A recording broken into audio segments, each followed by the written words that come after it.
Just ahead on CTV News. Since midnight, the federal government has been shut down, meaning hundreds of thousands of people are not able to work at the moment. I'm Jonathan Hunter. I have details from what Democratic lawmakers are saying. Plus, Prince George's County leaders unveil their plan for dealing with the shutdown. I'm Byron Scott. Will have that story coming up. and the county kicks off Domestic Violence Awareness Month. Those stories and more on CTV News, starting now.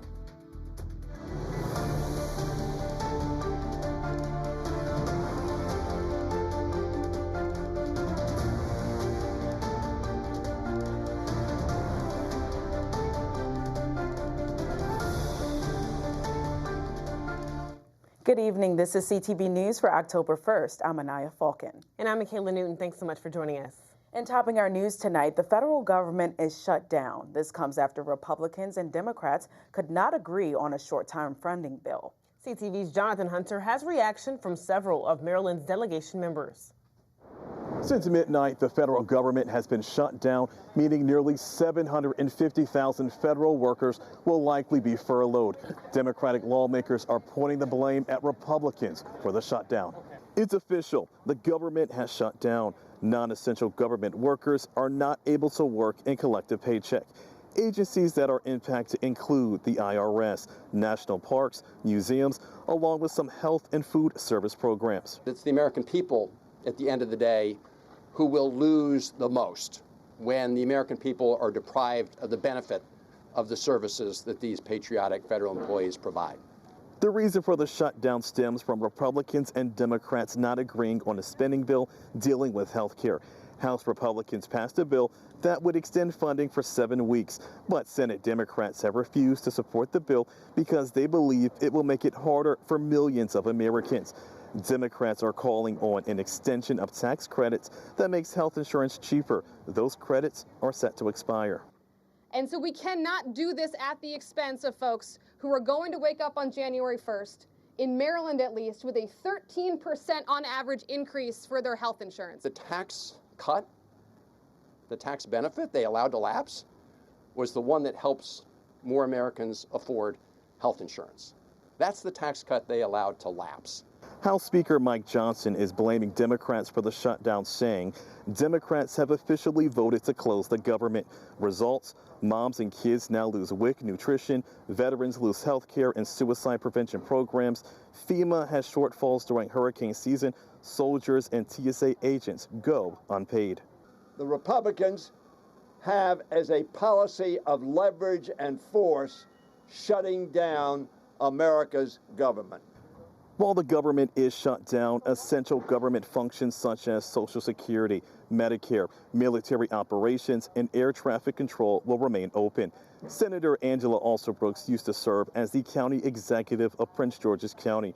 She was in office during the last shutdown back in 2018 and knows firsthand how devastating the shutdown was for people in Prince George's County.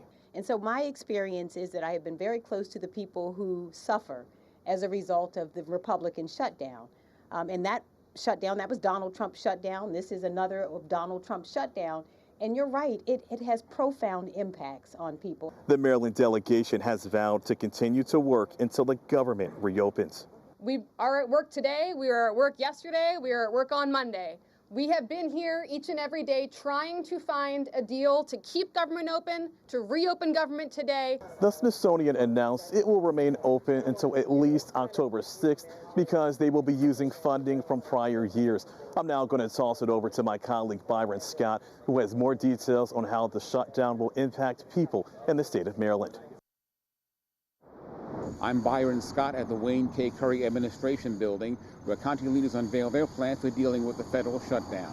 The shutdown isn't just about politics, it's really about people. On the county level, this shutdown was unnecessary. And on the state level, elected leaders announced their plans for dealing with the federal shutdown. And so in Prince George's County, we can't control the federal government, but we can control what we do and how we respond. Here in Prince George's, home to tens of thousands of federal workers, County Executive Aisha Braveboy, council members, business leaders, and clergy said they are ready to help out where needed. Braveboy said they have worked out a deal with PEPCO, BGE, and Washington Gas. We are not going to shut people's utilities off during this shutdown. Let's give our utility providers a round of applause. What I'm here today to share with you. Giovanni Hernandez says his company, West Banco Bank, has activated its federal relief loan program. What that means is this will be a low interest loan with no long fees or closing fees. We will provide up to 90 days of no payment requirement with some amount of up to $5,000 for anyone that may need that. For others in need, Brave Boy said residents can call 211 for help with food and housing, and also 988, the mental health hotline. On October the 6th, the City of Praise will be offering job placement. We'll also be offering the opportunity that if you're struggling with your mortgage, if you're going through a difficult season, we're going to have you the opportunity to sit with mortgagers to refinance your mortgage. This shutdown was avoidable. In Annapolis, there was blame and a call to action. In Maryland, we stand united. At a news conference, Governor Westmore spoke of 3 steps the state is taking immediately. First, I've directed state agencies to employ contingency plans that will help to make sure that federal programs can continue to operate in our state for now.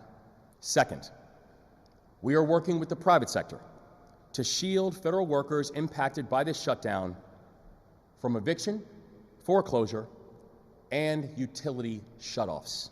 And third, we are protecting and expanding emergency assistance programs for federal employees. The big unknown, of course, is how long the shutdown will last. So tonight, I'm going to be speaking to Marylanders directly from my office about how we got here, about what the shutdown means, and about where we go from here. Byron Scott, CTV News. Thanks, Byron. The governor's address is scheduled to air tonight at 8 o'clock on Maryland Public Television. And in the meantime, more than 500 government jobs in Maryland will soon be gone. This comes from state employees accepting the governor's buyout offer and vacant positions being removed.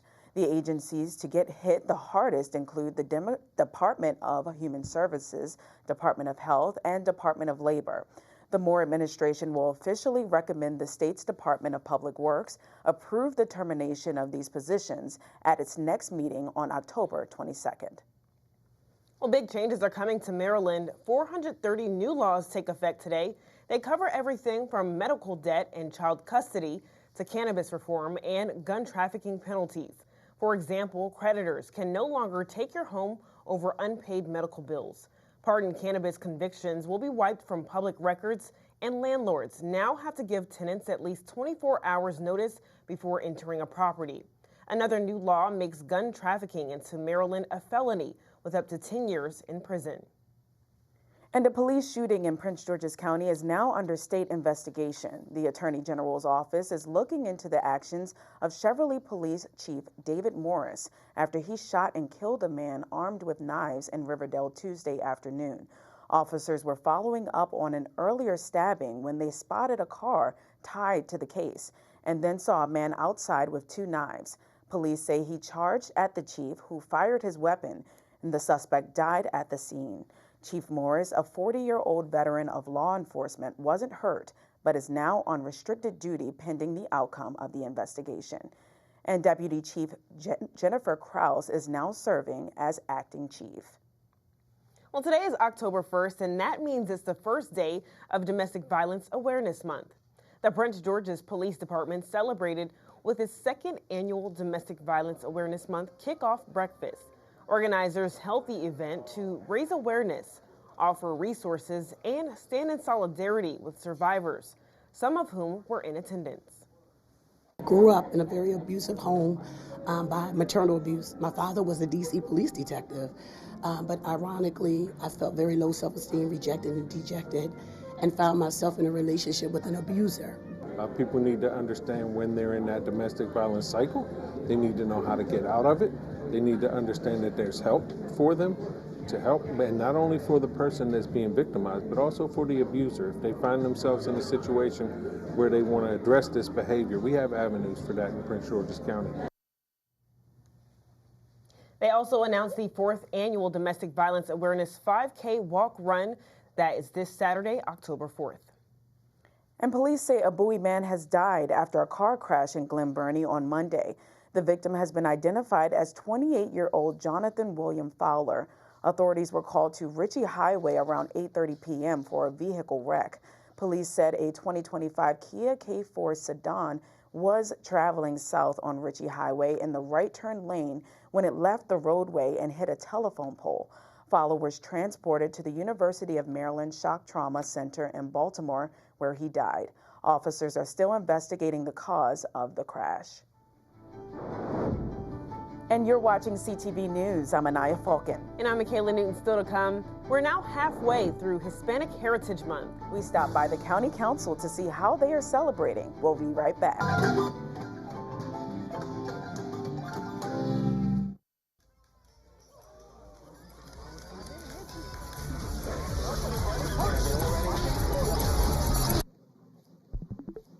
I wish people knew that when you live in a small town like mine, it's much harder to find friends with common interests, especially ones my age. I often feel really alone. Same here. Seems like every time we finally settle somewhere, I have to pack up and move again. By the time I make a friend, a real friend, I have to say goodbye to them. I totally get it. I live in a big city, but it can feel just as lonely. It's tough, but it gets easier. Honestly, I totally get what you're going through. It's nice to know that you feel the same. You enjoyed my story. I really enjoyed your story as well.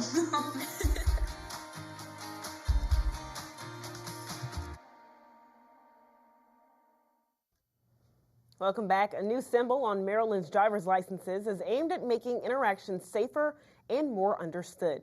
Starting today, residents with hidden disabilities like autism or other developmental conditions can choose to have a small butterfly symbol added to their license or state ID at no cost.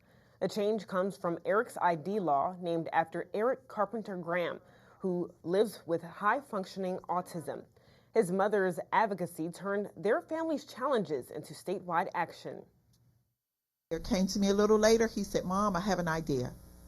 I would like to put something on the driver's licenses or IDs to let the police know that me and my friends have autism or another invisible disability, so that they won't hurt, harm, or kill us." It's about being seen, and a community that is sometimes missed and sometimes misunderstood, and making sure that they are visible. Eric's ID law is indeed to help police officers and the public to better understand the needs of citizens with invisible disability, leading to a safer and more interaction. The butterfly symbol is completely voluntary and can be added at any MVA branch. And Maryland has opened a fast-track permitting process for new energy projects. This is in hopes to boost the amount of power generated in the state. For the next 30 days, the Public Service Commission will accept applications for large-scale power projects, which can provide energy quickly during periods of peak demand. Selected applicants will receive an expedited review for construction to begin in the next 9 to 10 months. Well, Prince George's County's housing market is showing some mixed signals. After 9 straight months of growth, sales cooled off in July and August, down more than 13% in August alone. But with inventory ticking up and mortgage rates edging down, more buyers are getting back in the game. Pending sales actually rose 7% last month, a sign demand is still strong and home values remain steady. And for the past 2 days, the state's Department of Housing and Community Development Secretary Jake Day stopped in Prince George's County for DHCD's ongoing day trips tour. Secretary Day, along with his senior staff, met with local officials, housing industry stakeholders, business owners, and residents at several affordable housing communities, financed by both the county and the state. From fiscal year 2020 to 2025, DHCD has provided the county with more than $791 million for neighborhood revitalization, affordable housing, and homelessness solution projects. And as we're in the midst of National Hispanic Heritage Month, the Prince George's County Council, in partnership with the Association of Guatemalans Without Borders, also known as AGSF, held a special cultural musical performance yesterday. The performance was put on by Marimba Valle Verde from Guatemala. Councilmember Juanica Fisher, who represents the highest population of the Latino community in the county, was at the event and spoke on the importance of celebrating diversity in these difficult times. It has been a very, very, very intense time for the Latino community and all immigrant communities when it comes to what's been going on with our federal government and ICE and just being threatened for existing. And so today is also an act of resistance and resilience, celebrating our music, our culture, our diversity, our allyship. Joy is also resistance, because certain people in our community and down at Pennsylvania Avenue would not want to see anything that occurred today.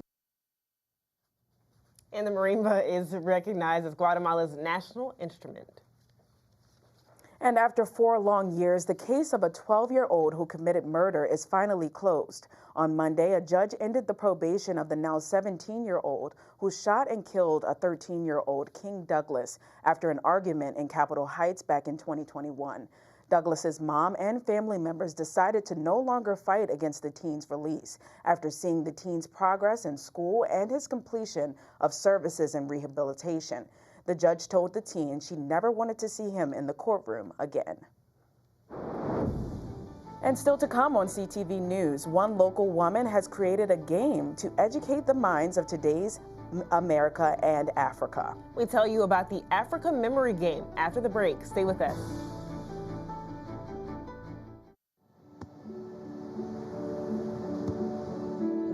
I don't remember how it started. Go to that. Our back and forth. It always came back. Dad!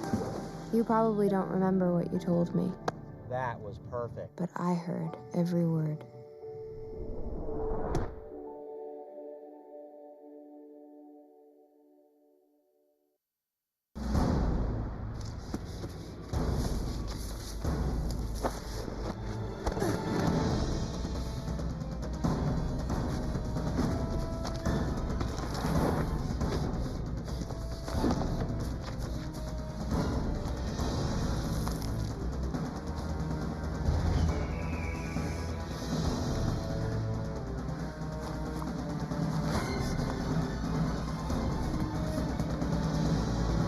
Even the mighty might not see it coming.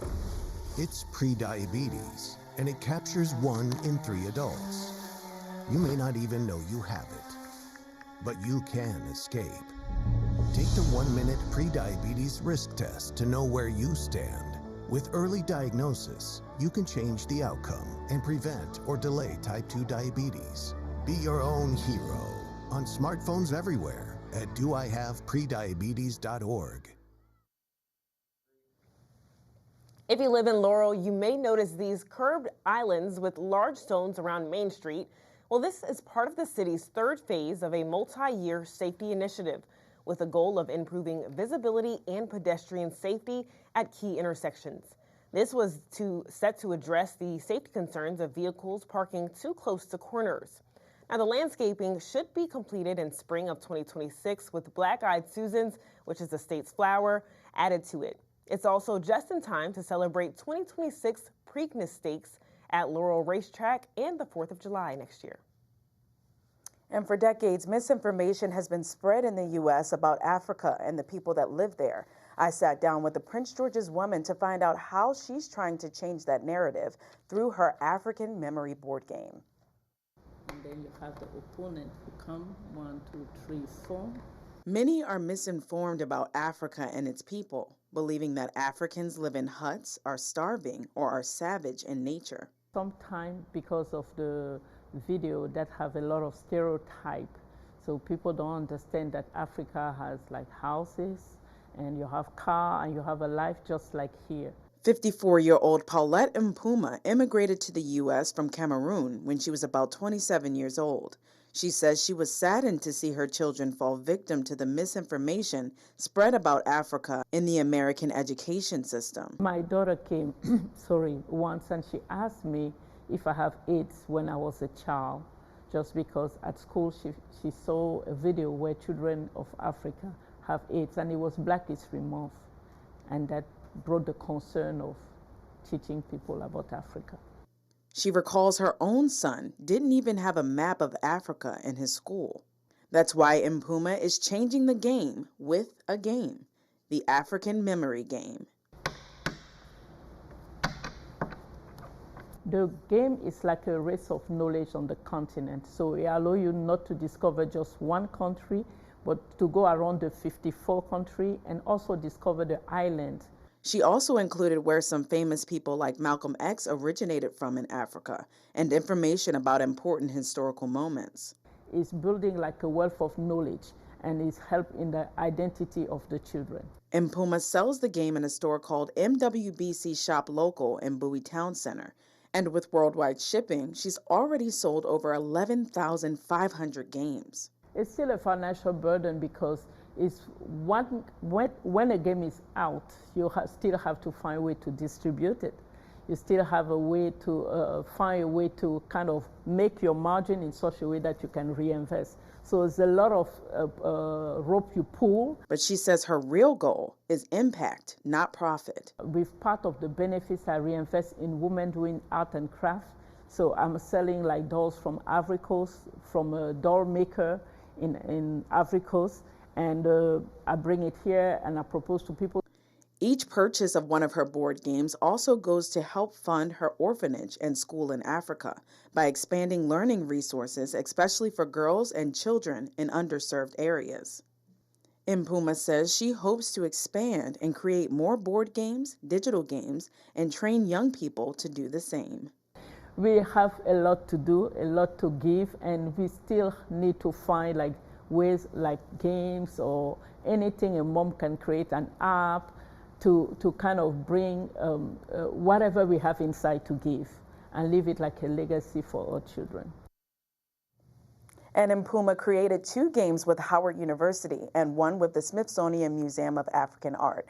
She also partnered to create a game on the emergence of African leadership. She believes if games like these, like the African Memory Game, are integrated into the American school system, it will have a major positive impact. And the start of October also means it's the start of spooky season. And there are plenty of events and spots to visit right here in the county. First up, it might not be Fright Fest, but Six Flags is still hosting Boo Fest from now until November 2nd. And if you're looking for something scarier, Laurel's House of Horror is back and open every weekend this month. And if you're leaning more into the fall spirit, Montpelier Farms is hosting their fall festival from now until November 2nd. Well, 2 county residents woke up richer this week. One player in Lanham secured a hefty prize over the weekend playing the Willy Wonka and the Chocolate Factory Fast Play game. Another over in Temple Hills claimed a $100,000 win on a scratch-off ticket. Last week, the Maryland Lottery paid out nearly $29.3 million in prizes across all games, with 21 tickets worth $10,000 or more sold or redeemed. McDonald's fans, listen up. The burger chain recently announced the return of its famed Monopoly game after nearly a decade. A new decade means a new way to play, so instead of customers having a physical board, they'll play through the company's mobile app as registered loyal members. Prizes this year include a trip for 4 to the Universal Orlando Resort, a 2026 Jeep Grand Cherokee, and $1 million in cash. Starting Monday, the game will return for a limited time. And YouTube has agreed to pay $20.5 million to settle a lawsuit over President Trump's account suspension after the January 6th attack on the Capitol. The settlement of the 4-year-old case earmarks $22 million for Trump to contribute to the trust for the National Mall and for construction of a White House ballroom. The remaining $2.5 million will be paid to other parties involved in the case. You may recall Meta, the parent company of Facebook and Instagram, also settled to pay $25 million after Trump's lawsuit over his 2021 suspension from Facebook, and X, formerly known as Twitter, agreed to settle for $10 million. And don't go away just yet. It's now time for our Wednesday sports page. That's right. What's going on in sports today, Simon?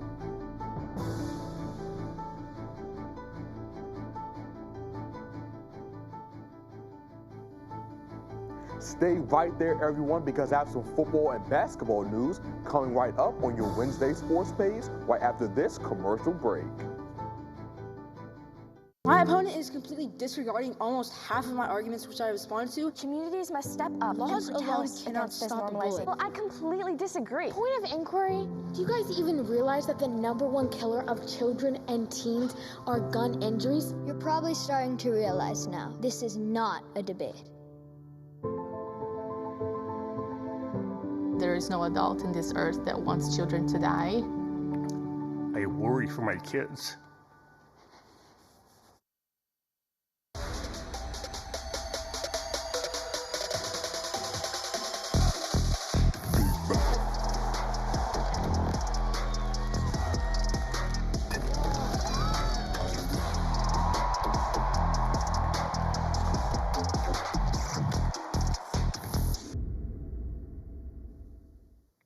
All right, everyone, we begin your Wednesday sports page with some news from the gridiron as the high school girls flag football season continued yesterday.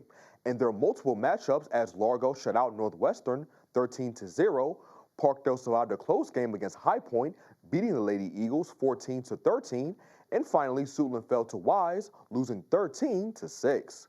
Meanwhile, former Terp women's basketball player Alyssa Thomas has been lighting it up in the WNBA.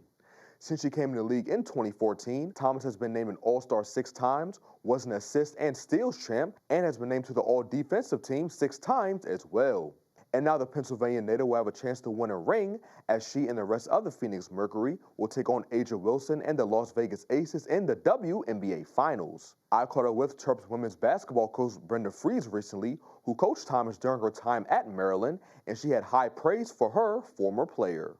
Alyssa has just, every team she's on, she's going to win and she's going to carry her team. And so to see them again already in the finals so quickly with Phoenix, so just rooting them on all the way. The finals begin on Friday, should be a good one. In other news, the NBA season begins this month, basketball fans, and the Washington Wizards are definitely looking to improve off of last year where they won just 18 games. Yikes. Washington has a nice mix of vets such as C.J. McCollum and Chris Middleton, and young players like 2025 first-round pick Trey Johnson and Alex Sarr. And that, combined with the culture the team is looking to establish, head coach Brian Keefe believes his team can make a jump this season. You guys have heard me many times, and I will say this when we're really good.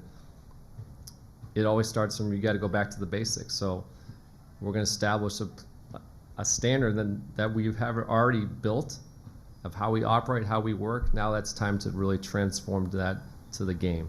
And I think that's what we're looking for this year is that how can we do that? I think it still goes back to what we do every day.